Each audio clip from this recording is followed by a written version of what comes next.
समर्थ. तुम्हा सगळ्यांच्या आपल्या स्वामी सूत्र ब्लॉग या चॅनलवर मनापासून स्वागत. स्वामी भक्त हो, आज पुन्हा एकदा तुमच्यासाठी नवीन स्वामी संदेश घेऊन आलेले आहे. आज धनत्रयोदशी आहे आणि या धनत्रयोदशी निमित्त स्वामी महाराज आपल्यासाठी खूप सुंदर असा संदेश घेऊन आलेले आहे. आजचा हा संदेश आपल्याला जाणून घ्यायचाच आहे, पण तत्पूर्वी तुम्हा सगळ्यांना, तुमच्या कुटुंबियांना माझ्याकडून, माझ्या परिवाराकडून दिवाळीच्या खूप खूप शुभेच्छा.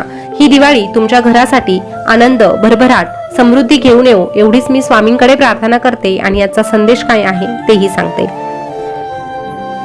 स्वामी भक्त हो, स्वामी महाराज म्हटलं तर आपल्यासाठी लक्ष्मीचं स्वरूप आहे आणि या लक्ष्मीकडे, या स्वामी माऊलीकडे एकच प्रार्थना आहे की स्वामी, तुम्हाला या दिवाळी निमित्त एकच सांगणं की निवडलेल्या मार्गावर मेहनतीचे काटे जरूर द्या. निवडलेल्या मार्गावर मेहनतीचे काटे जरूर द्या, पण पाहिलेल्या स्वप्नांना यश मात्र नक्की मिळू द्या. पाहिलेल्या स्वप्नांना यश मात्र नक्की मिळू द्या. स्वामी भक्त हो, अशा प्रकारे जर आपण स्वामींना प्रार्थना केली तर ही लक्ष्मी स्वरूप आई आपला हात कधीही सोडणार नाही, आपली पाठ कधीही सोडणार नाही, सदैव आपल्या सोबत राहील आणि आपल्याला एकच सांगेल, भिवू नकोस, मी तुझ्या पाठीशी आहे. भिवू नकोस, मी सदैव तुझ्या पाठीशी आहे. तर चला जाणून घेऊया स्वामी महाराज आज आपल्या भक्तांना काय अनमोल संदेश देत आहे ते. स्वामी महाराज आपल्या प्रत्येक भक्ताला सांगतात, अरे मनात शुद्ध भाव ठेवून जर तू नामस्मरण करत राहिला तर परमेश्वर आपोआप तुझ्याकडे आकर्षित होतो आणि कायमचा तुझा होऊन जातो. म्हणून आमच्या नामाचा धावा घे. सकारात्मक लहरी आपोआपच तुझ्या मनात घर करतील आणि जिथे सकारात्मकता येते तिथे आपोआप सगळ्या काही गोष्टी सकारात्मक घडू लागतात. अशा ठिकाणी लक्ष्मी सदैव वास करते आणि लक्ष्मी अशा व्यक्तीची साथ कधीही सोडत नाही. अरे, तुझ्या आयुष्यात काही वेळा तुला त्रास होणं देखील गरजेचं असतं. तू वाईट आहे म्हणून नाही रे, तर तुझं चांगलं वागणं तुला कुठे थांबवायचं आहे हे कळण्यासाठी खूप गरजेचं असतं. गरज संपली की त्यामध्ये दोष दिसू लागतात, मग ती वस्तू असू दे किंवा एखादं नातं असू दे. या जगात अशी कोणतीच व्यक्ती नाही ज्याला दुःख नाही. या जगामध्ये अशी कोणतीच व्यक्ती नाही जिला यातना होत नाही. पण त्या दुःखाला विसरून जायचं की तेच दुःख आठवून त्या दुःखावर रडत बसायचं हे त्या व्यक्तीच्याच हातात असतं. अरे, जो स्वतःचं दुःख विसरून आनंदाने जीवन जगण्याचा प्रयत्न करतो ना, तोच खऱ्या अर्थाने सुखात आणि समाधानात हे आयुष्य जगू शकतो. समजण्यापेक्षा समजून घेण्यात खरी परीक्षा असते, कारण समजण्यासाठी अनुभवाचा कस लागतो, तर समजून घेण्यासाठी मनाचं मोठेपण लागतं. समजून घेण्यासाठी मनाचं मोठेपण लागतं आणि हे मोठेपण तुझ्याकडे असेल ना, तर तुझी ही माऊली सदैव तुला साथ देईल.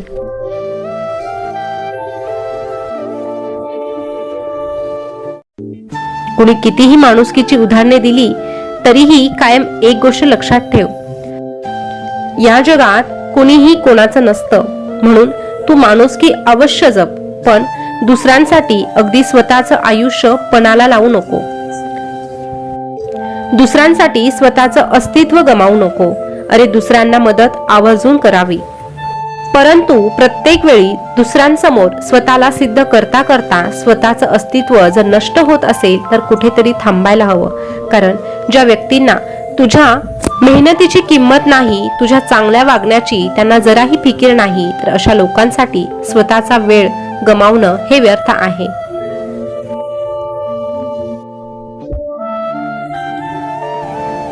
म्हणून शक्य होईल तितकं चांगलं वागण्याचा प्रयत्न कर, पण त्यामध्ये स्वतःला इतकंही वाहून घेऊ नको की तुझं स्वतःचं अस्तित्व नष्ट होऊन तू एक दिवस संपून जाशील.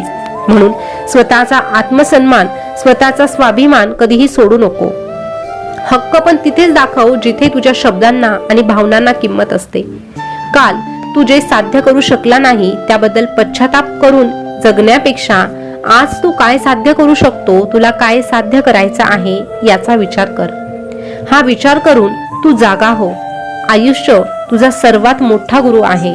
हे आयुष्य तुला सगळं काही शिकवणार आहे. वाईट आणि चांगले प्रसंग तुझ्या वाट्याला येतील तेव्हा ते नवीन काहीतरी शिकवण्यासाठीच येतात. हे जर तू मानलं तर नक्कीच त्यातून तू भरपूर काही शिकशील आणि पुढे जाण्यासाठी तयारही होशील. अरे, आयुष्य तुला यश अपयशाचा सामना करायला शिकवतं. तुझ्या अपयशातून तुला यशाची उंची गाठता येते. म्हणून अपयश पदरी पडत असेल तर घाबरू नको, खचू नकोस. अपयशातून यश कसं मिळवता येईल यासाठी प्रयत्न कर. आणि यासोबत अपयशातून यश शोधता शोधता जर तू स्वामींना सोबत ठेवलं तर ही स्वामी माऊली सदैव तुझं बोट धरेल आणि तुला यशाच्या मार्गावर घेऊन जाईल.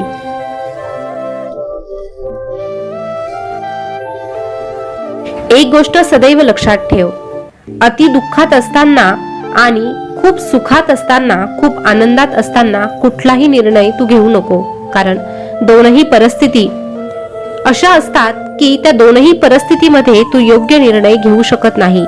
नंतर पश्चाताप करण्याची वेळ तुझ्यावर निश्चितच येऊ शकते. म्हणून थोडं थांब, थोडा विचार कर आणि मग निर्णय घे. जेव्हा तू शांत डोक्याने निर्णय घेतो तेव्हाच खऱ्या अर्थाने तो निर्णय योग्य ठरतो. सौंदर्य, सुस्वभाव यांची बेरीज कर. परनिंदेचा लघुत्तम काढ. दया, क्षमा, शांती, परमार्थ यांचे समीकरण सोडव. हेच खऱ्या अर्थाने सुखी आयुष्याचे गणित आहे. मनुष्याला अहंकार नसावा, फक्त समाधान असावं. या अहंकारामुळेच मनुष्य 84 लक्ष योनीत फिरत राहतो. जर मोक्ष मार्गावर चालायचं असेल तर अहंकाराचा त्याग हा करावाच लागतो. ज्याच्याकडे अहंकार असतो त्याच्याकडे ज्ञान कधीच नसतं. म्हणून अहंकारापासून सदैव दूर राहा. तुला जर कोणाची मदत करण्याची संधी मिळाली आहे तर आवर्जून संधीचं सोनं कर. पण यासाठी तू स्वतःचा मोठेपणा मिरवू नको. अरे, तू जेव्हा इतरांना मदत करतो तेव्हा तू तुझ्या मागच्या जन्मीचं ऋण फेडत असतो. म्हणून त्या गोष्टीचा गर्व न करता शांतपणे दुसऱ्यांची मदत कर. दुसऱ्यांसाठी पुढाकार घे. पण त्यातून अहंकाराला जन्म देऊ नको. जेव्हा अहंकार जन्म घेतो तेव्हा तुझ्यातील माणुसकी ही संपुष्टात येते आणि मग हळूहळू तुझ्या सगळ्या चांगल्या कर्मांवर तू स्वतःच्या हाताने पाणी फिरवतो. म्हणून अहंकारापासून सदैव 4 हात लांब राहा. आणि अहंकारापासून जर तुला लांब राहायचं असेल तर तू आमची भक्ती कर. जो आमच्या भक्तीत रमतो, जो आमच्या नामात तल्लीन होतो, त्याला क्रोध, लोभ, राग, द्वेष आणि अहंकार साधा स्पर्श देखील करू शकत नाही. अरे, जेव्हा आमचा भक्त आमची सेवा करतो, जेव्हा त्याची श्रद्धा आणि भक्ती खरी असते तेव्हा त्याच्याकडून सेवा करून घेण्याचं कामही आम्हीच करून घेतो. त्याच्याकडून दान धर्म करून घेण्याचं कामही आम्हीच करून घेतो आणि त्याच्या हातून पुण्य घडवण्याचं कामही आम्हीच करून घेतो. म्हणून कुठल्याच गोष्टीचा गर्व न बाळगता फक्त आमची सेवा कर. तुझे चांगले कर्म कर आणि कष्ट प्रामाणिकपणे कर. तुझ्या त्या कष्टाला, तुझ्या त्या चांगल्या कर्माला आणि तुझ्या मेहनतीला खरा साक्षीदार मी असणार आहे आणि तुझ्या मेहनतीचं फळ तुला मिळवण्याचं कामही मीच करून देणार आहे.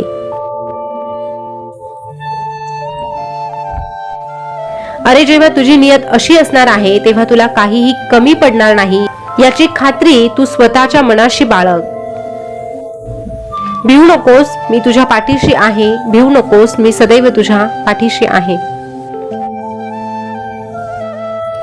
स्वामी भक्त हो, धनत्रयोदशी निमित्तचा हा संदेश तुम्हाला कसा वाटला हे कमेंट करून नक्की कळवा.